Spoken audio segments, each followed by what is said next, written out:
Welcome to today's explainer. I am absolutely thrilled to have you here. If you're tuning into this, you've already got a super solid grasp on English. You know the grammar, you know the rules, but today we're literally tossing that rigid textbook right out the window. Instead, we're grabbing a relatable, everyday survival toolkit. We're going to explore 15 essential English phrases that native speakers actually use when life gets messy, when people get annoying, and when things just get, well, real. So tell me, have you ever struggled to find the exact right words in English to express a truly frustrating situation? You totally know the feeling, right? The emotion is 100% there, but the vocabulary just kind of falls flat. Well, don't worry, because by the end of this explainer, you're going to have the precise ammunition you need to articulate all those tricky, funny, and honestly annoying moments of everyday life. Let's get right into it. All right, Section 1, Risks, Rewards, and Setbacks. Okay, let's dive into our very first phrase, testing the waters. This just means trying something small first to see if it works, or to see if people even like it. Picture standing at the edge of a freezing cold swimming pool. You don't just do a giant cannonball right into the deep end, do you? No way. You stick a toe in, you test the waters. It's exactly what you do when you're feeling a bit cautious, but still curious about a brand new endeavor. For instance, you might say, I'm testing the waters before starting my YouTube channel. See how that flows? It's got this vibe of hesitant optimism. Like maybe you'll just post one really short video to see if anyone actually watches before you go out and buy a ton of expensive camera gear. It's a super strategic, safe way to describe starting something new. Now, what happens when things definitely do not go according to plan? Take a look here. On the left, we've got literal weather, a heavy rainstorm. But on the right, we see what when it rains, it pours actually means when we're chatting. Basically, it means when one bad thing happens, a whole bunch of other bad things happen at the exact same time.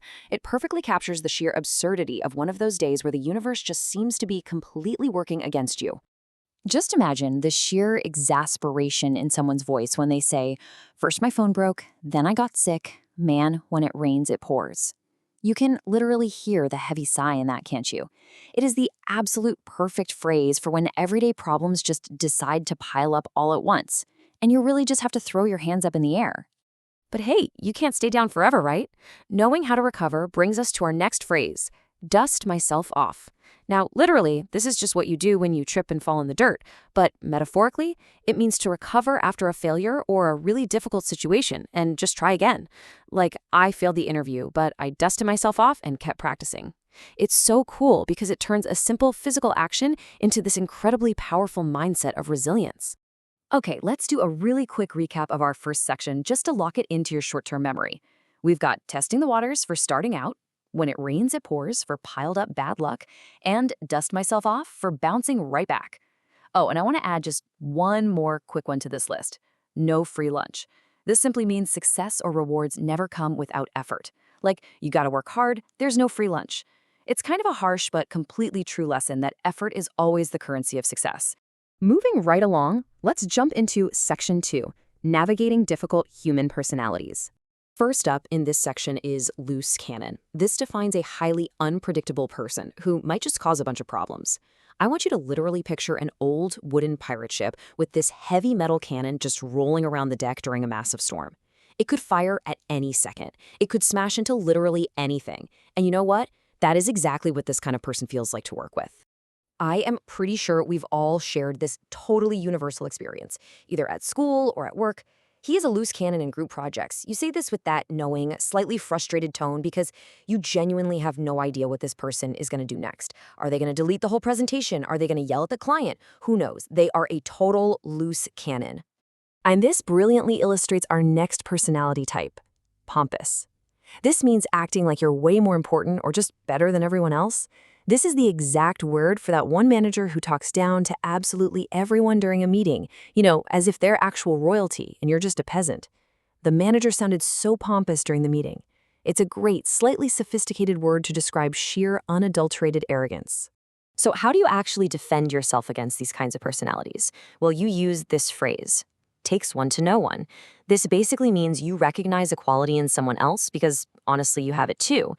It is the absolute perfect, fast-paced defensive comeback. Imagine someone hypocritically pointing out your flaw. You just hit back instantly. You called him stubborn? Ha, takes one to know one. It completely flips their own insult right back around on them. Let's look at just one more personality-driven phrase, mollycoddle. To mollycoddle is to treat someone way too gently, basically like a baby. It's really often used as everyday advice, especially when talking about parenting. As the example goes, parents should not mollycoddle their children too much. It's this very descriptive, honestly kind of funny sounding word that warns against smothering someone's potential to grow by just protecting them way too much. All right, let's step right in to section 3, love, life, and everyday vibes.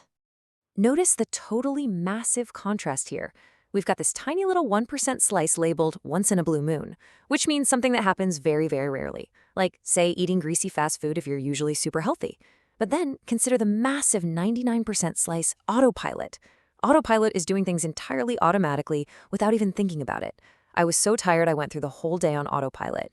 It is playfully tragic how much of our lives are spent right there in that 99% zone, just completely going through the motions.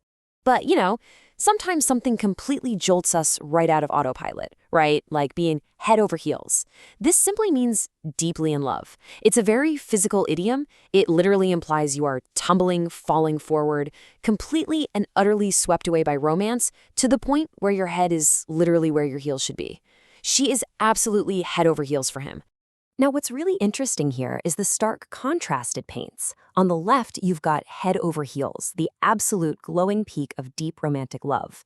But on the right side, you've got the exact opposite extreme of modern dating, the ick. The ick is the sudden feeling of disgust or just an immediate total loss of attraction. It's when a romance crashes into a brick wall in a split second. You can almost feel the visceral, physical reaction in this phrase. His rude behavior gave me the ick. You deliver this with a slight shudder, right? A tone of pure disgust. It's not this slow fade of feelings over time. No, the ick is an instant, totally unrecoverable turnoff.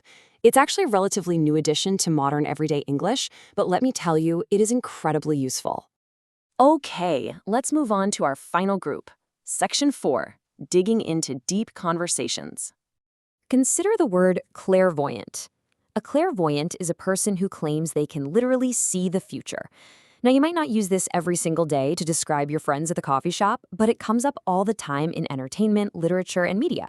For example, the movie had a clairvoyant character, that one person who inexplicably knows exactly what's going to happen next in the plot.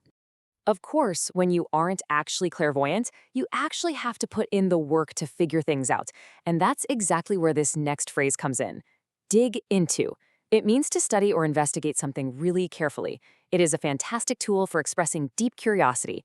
Instead of just saying a boring, I want to learn, you say, I want to dig into aviation knowledge more deeply. It shows real passion and a willingness to get your hands dirty with all the details.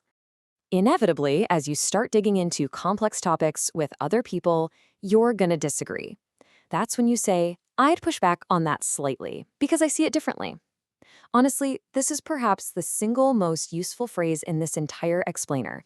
It is the ultimate tool for disagreeing politely without causing a full-blown argument.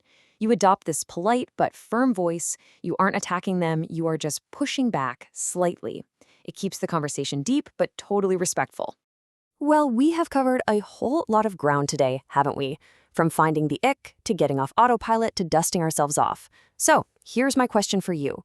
Which of these 15 phrases will you use to test the waters in your very next English conversation? Don't wait for a blue moon to try them out. I challenge you today. Pick just one phrase, use it, and watch how it completely transforms your everyday communication. Thank you so much for joining me on this explainer, and I will see you next time.